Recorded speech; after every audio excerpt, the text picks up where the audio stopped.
and happy Friday, Creative. This is Ms. Allison from the Fayetteville Public Library with one more story time for you for this school year. Can you believe it? It's almost time for summer, and I know that you're excited. Today we are taking a trip to the zoo. I have a couple of books for you, and then I will say farewell, and then it'll roll over to a puppet show called Rumpus at the Zoo. I hope that all sounds good to you. Let's get started. The first book I'm going to read to you is called My Dad at the Zoo.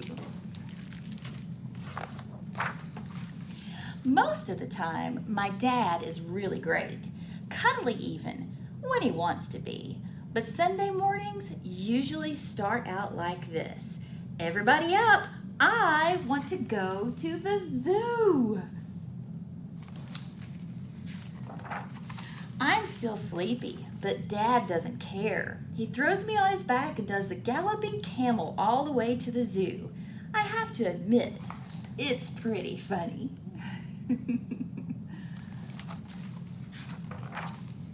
But standing in line for the tickets isn't funny at all. Dad bounces around and squirms every which way. And the longer we wait, the more ideas he has about how to cut the line. Like shouting, "I have to pee! Let me in!" His dad is yelling that. Once inside, the chase begins. "Wait up, Dad!" But Dad is way too busy to pay any attention to me. He's grimacing at the gorillas, flirting with the flamingos, and pattering like the penguins, and terrorizing the turtles. And then suddenly, I don't see him anymore. Look at him having his picture made with the flamingo. See how the flamingo has his wing around his shoulders? And look, the other flamingo's doing the picture taking. Do either of your parents look like this? Phew, I found him. Where, you ask? In front of the ice cream vendor, of course. It's not snack time yet, but it's clearly time for a meltdown. "I want an ice cream!" I try to explain that it's still too early for ice cream, but Dad rolls around on the ground, turning red with rage. Quick, I need a plan to distract him. "Look, Dad, a porcupine is escaping. He's going that way." Success. Dad forgets all about the ice cream. For 2 whole minutes, we look for my imaginary porcupine.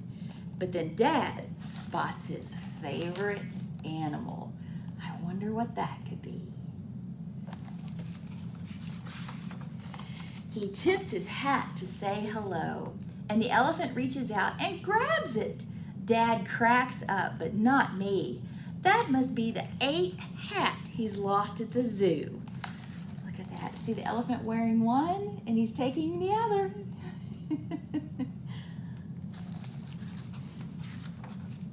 Next, we watch the sea lion show. And the piranha feeding.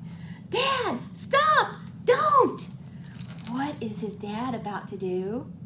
Is he going to stick his finger in the piranha bowl? Do you know what piranhas do?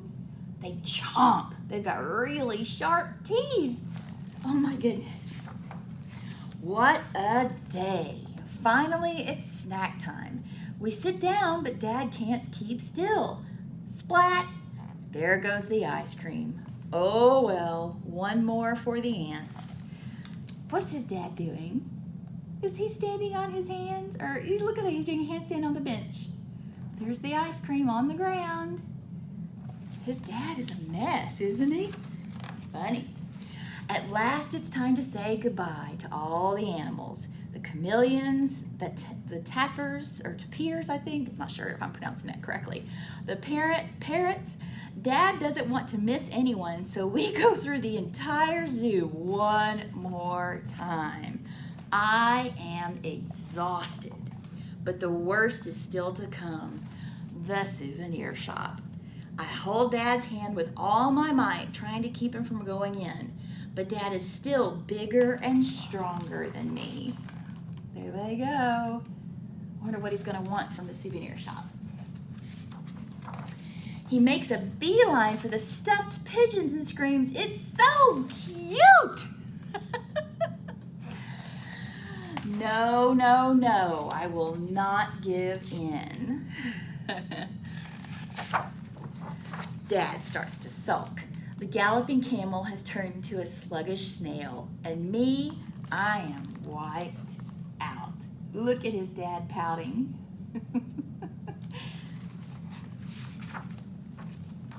It's true, my dad is really great, and he's cuddly. Really, he is.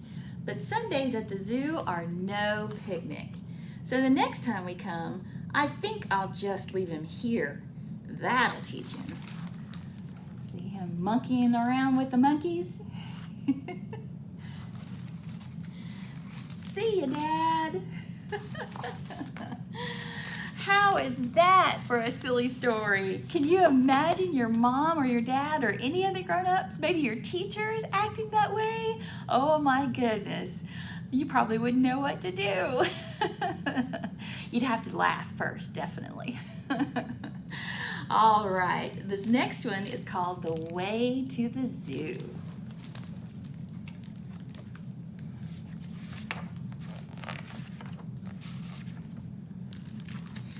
One evening, just before Sylvie went to sleep, she thought she could see a door in the wall of her bedroom.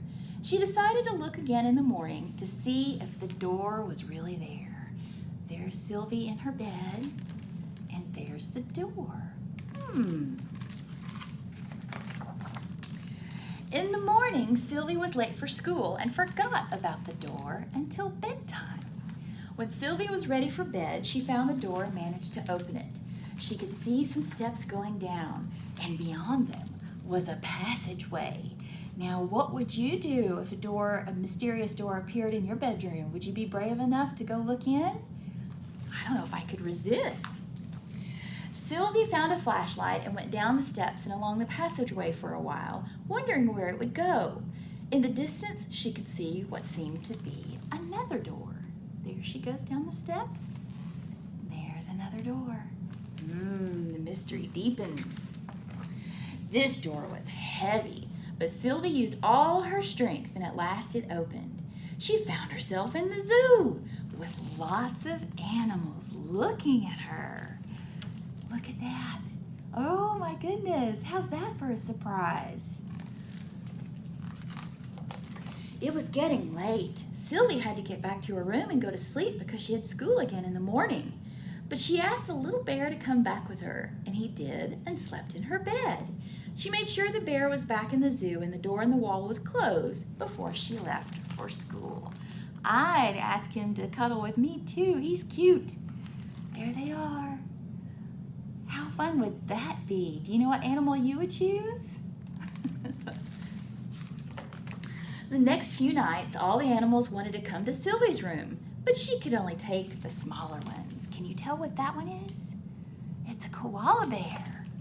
See them snuggled up together? How fun!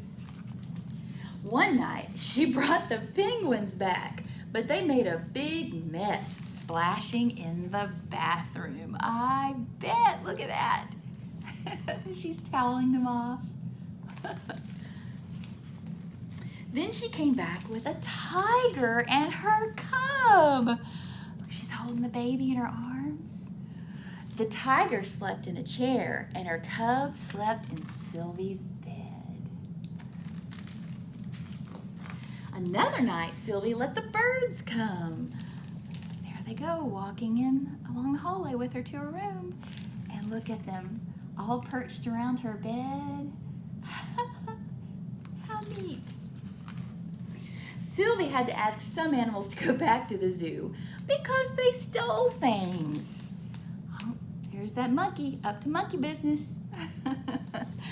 Or they were too smelly to have in her room. I'm not sure what kind of animal that is. Can you tell? Looks like a fox or something else, I'm not sure. The baby elephant burst into tears because it was too big for the passageway. Oh, poor little guy. Look, she's trying to make him feel better. Sylvie's sweet. A baby rhino was able to get through the passageway, but Sylvie didn't want the rhino in her bed. So she covered it in towels for the night. You see it on a pallet on the floor, and look, it's got its back feet crossed. One morning, Sylvie woke up very late and had to rush to get ready for school. Uh-oh. When she came home later that day, she knew something was wrong. There were noises coming from the living room. She'd forgotten to close the door in her bedroom wall. Uh-oh. What do you think's happened?